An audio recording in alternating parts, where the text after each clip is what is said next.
Hello friends, welcome to my YouTube channel the Web education.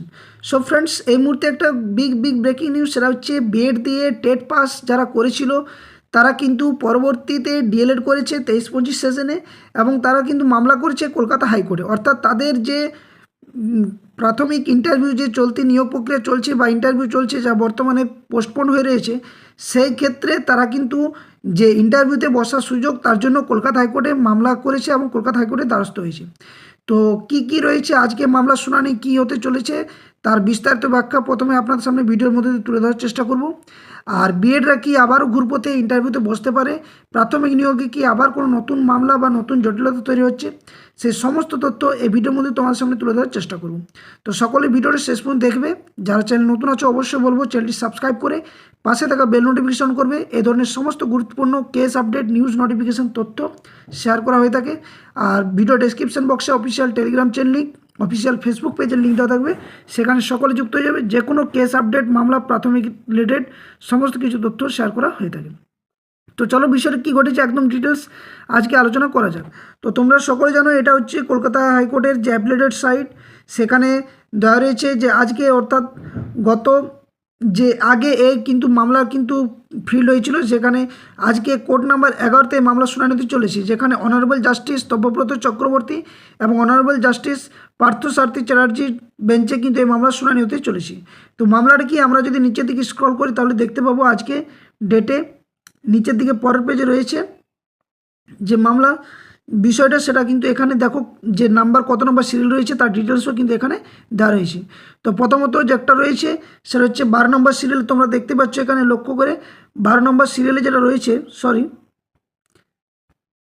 এখানে যে 12 নম্বর serial রয়েছে সেটা কিন্তু একবার সকলে লক্ষ্য করো যে মামলাটা, সেটা হচ্ছে ম্যাট 152/2026 এই মামলা, অর্থাৎ Ashikur Rahman Sheikh and others versus the states of West Bengal and others, এই একটা মামলা।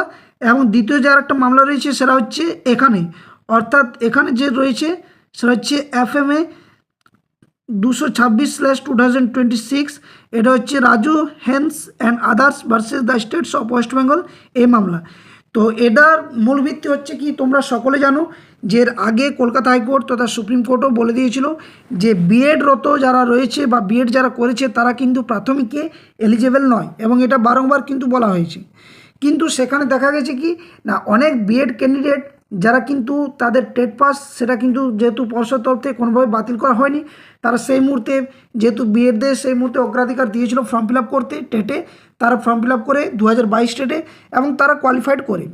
তার ভিত্তিতে কিন্তু তারা যখন টেট কোয়ালিফাইড করে, পরবর্তী ক্ষেত্রে যখন সুপ্রিম কোর্টের নির্দেশ, সেখানে কিন্তু বলা হয় যে বিএডরা কোনোভাবেই প্রাথমিকে এলিজেবল নয়, কিন্তু তাদের যেহেতু টেট সার্টিফিকেট রয়েছে, এবং তারা কি করে পরবর্তীতে এই যে 2025-26 যে প্রাইমারি ইন্টারভিউ হচ্ছে, সেখানে কিন্তু বিএডদের যেহেতু বাতিল, কিন্তু তারা ঘুরপথে ডিএলএড করেছে। অর্থাৎ যে ডিএলএড সেশন 23-25, অর্থাৎ 23-25 সেশন, তোমরা সকলে জানো যে 23-25 সেশনকে কোনোভাবে কিন্তু অপশানে রাখা হয়নি যে তারা টেটের ফর্ম ফিল আপ করতে পারবে বা তারা টেটের ইন্টারভিউতে বসতে পারবে।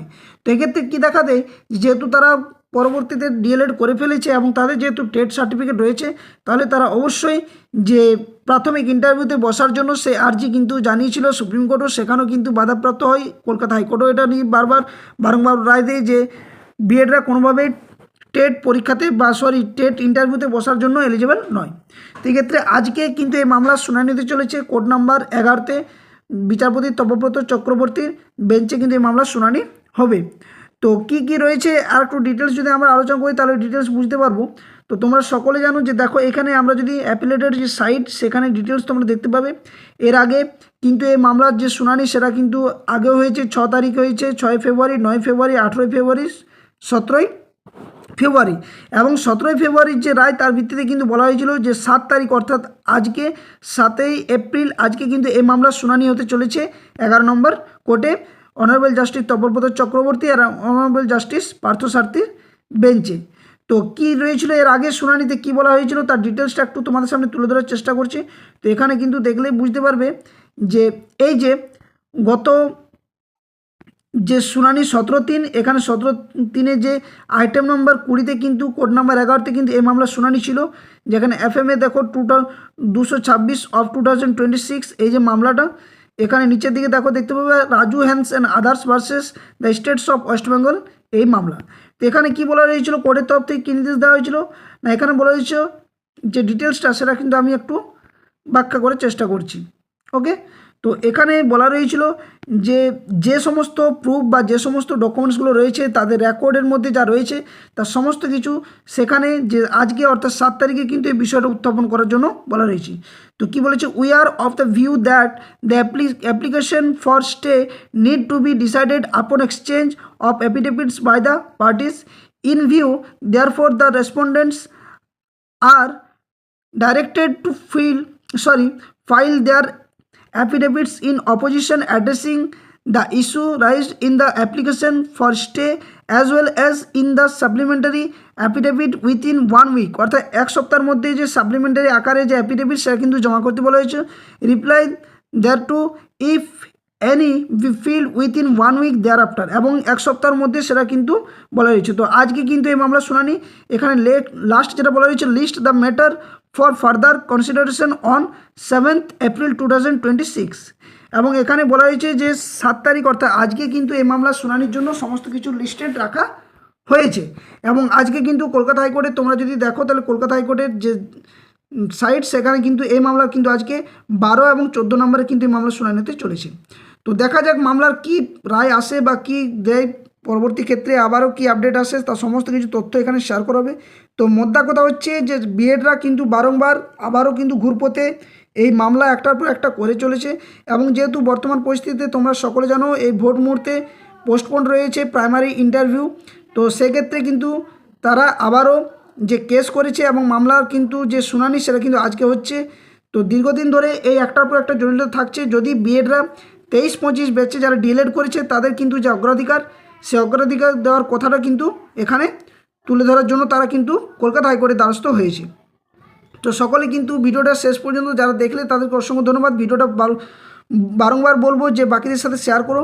এবং আরেকটা বিষয় বলে রাখি যে যারা প্রাইমারি ইন্টারভিউ প্রস্তুতি নিচ্ছ সকলকে বলবো যে যেমন এদিকে কেস আপডেটগুলো গুরুত্ব দেওয়া দরকার, সাথে সাথে পড়াশোনার দিকেও গুরুত্ব দেওয়া উচিত।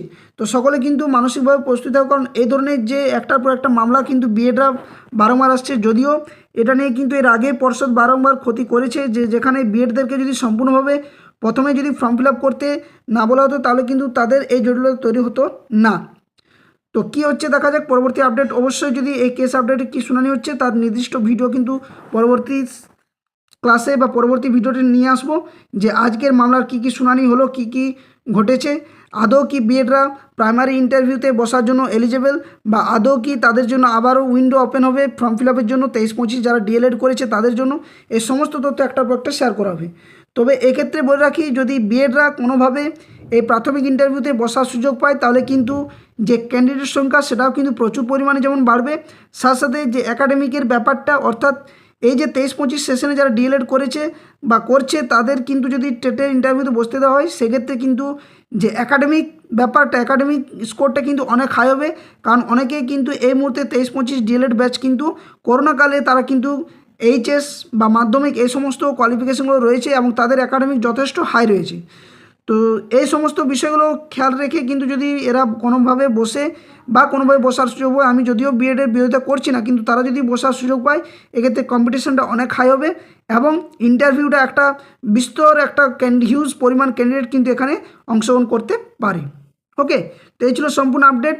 আশা করছি যদি ভালো লাগে ভিডিওটি লাইক বাকি সাথে শেয়ার করবে, চ্যানেল নতুন হয়ে থাকলে চ্যানেলটি সাবস্ক্রাইব করবে। এই ধরনের সমস্ত নিউজ নোটিফিকেশান আপডেট তোমাদের সামনে শেয়ার করব যথাসময়ে একদম নিউজ আকারে, এবং পারলে বলবো যে ভিডিওটি দেখার সাথে সাথে চ্যানেলটি সাবস্ক্রাইব করবে এবং পাশে থাকা বেল নোটিফিকেশানে অন করবে। ধন্যবাদ, জয় হিন্দ।